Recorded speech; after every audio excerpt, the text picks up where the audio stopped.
പ്രയാണം തുടരുകയാണ്. പരിശുദ്ധനായ പൗലോസ് ശ്ലീഹ കൊലോസ്യർക്ക് എഴുതിയ ലേഖനം 3-ാം അധ്യായം 1-ാം വാക്യം. നിങ്ങൾ ക്രിസ്തുവിനോട് കൂടെ ഉയർത്തെഴുന്നേറ്റിരിക്കുന്നുവെങ്കിൽ ക്രിസ്തു ദൈവത്തിൻ്റെ വലതുഭാഗത്ത് ഇരിക്കുന്ന ഇടമായ ഉയരത്തിലുള്ളത് അന്വേഷിപ്പിൻ. ഭൂമിയിലുള്ളതല്ല, ഉയരത്തിലുള്ളത് ചിന്തിക്കുവിൻ. നമ്മുടെ അന്വേഷണങ്ങൾ എവിടെയാണ്? ദൈവാന്വേഷണങ്ങൾ എവിടെയാണ്? ദൈവത്തെ ഭൂമിയിൽ പരതുന്നവരുടെ ബുദ്ധിശൂന്യത എത്ര വലുതാണ്! ലോക ജീവിതത്തിൽ ദൈവാന്വേഷണം പലപ്പോഴും ലോകത്തെ ചുറ്റിപ്പറ്റിയാണ്. നമ്മുടെ പരിമിതി കൂടിയാണത്. ഉയരത്തിലുള്ളത് അന്വേഷിക്കുക എന്നത് ചിന്തകളിൽ പോലും ഇല്ലാതെയായിട്ടുണ്ട്. ഭൂമിയിൽ പോലും ഓരോ വസ്തുവിനും ഓരോ ഇടമുണ്ട്.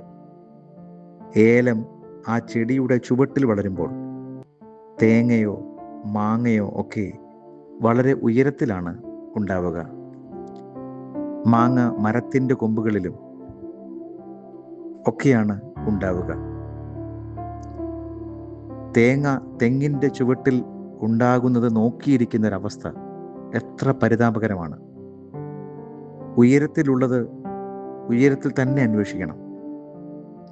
ക്രിസ്തു ദൈവത്തിൻ്റെ വലതുഭാഗത്ത് ഉയരത്തിലായിരിക്കുന്നത് കൊണ്ട് അവനെ അന്വേഷിക്കുന്നതും അതിനുവേണ്ടിയുള്ള ചിന്തകളും ഉയരത്തിൽ തന്നെ ആയിരിക്കണം. വിശുദ്ധ കുർബാനയിലും നാം ചൊല്ലുന്നത് അങ്ങനെയാണല്ലോ. നമ്മുടെ ബോധങ്ങളും വിചാരങ്ങളും ചിന്തകളും ഉയരങ്ങളിൽ പിതാവാം ദൈവത്തിൻ്റെ വലതുഭാഗത്ത് മശീഹാ തമ്പുരാൻ ഇരിക്കുന്ന സ്ഥാനത്തായിരിക്കണം. നമുക്ക് നമ്മുടെ ഭൗതിക ബോധങ്ങളിൽ നിന്ന് ഒരു ഉയർപ്പ് ഉണ്ടാകണം. അവിടെ ഉന്നതങ്ങളിൽ അവിടെ പറ്റിയുള്ള ബോധ്യങ്ങളുണ്ടാകും. ദൈവാരാധന കൂടുതൽ ശ്രദ്ധേയമാകും. ഉയരത്തിലുള്ള ദൈവത്തെ അറിയുവാനും ധ്യാനിക്കുവാനും നമുക്കിടയാകട്ടെ. പ്രാർത്ഥിക്കാം.